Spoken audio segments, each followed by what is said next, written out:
Welcome to Brain Vision. Here from the first equation, you see that W depends on three variables, x, y, and z. And then from these latter three equations over here, you see that each of these three variables, x, y, and z, depends on two other variables, u and v.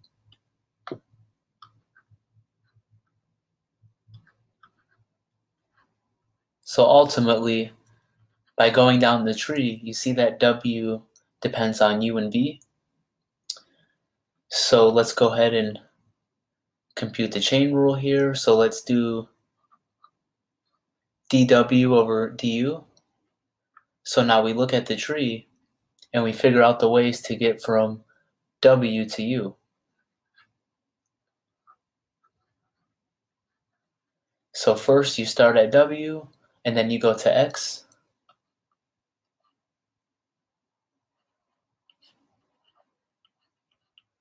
And then once we're at x, then we go to u.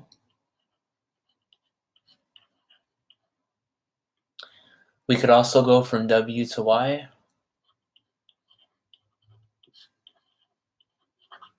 And then from y to u.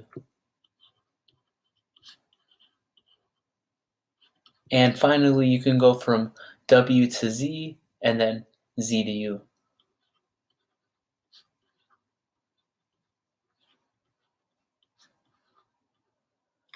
So that's our first expression, and our other expression will be going from w to v.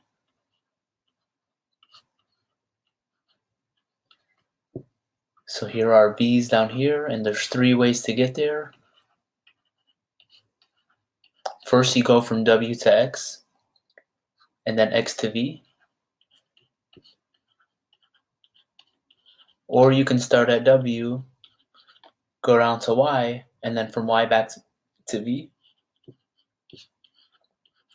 And finally, you can go from w to z, and then from z to v.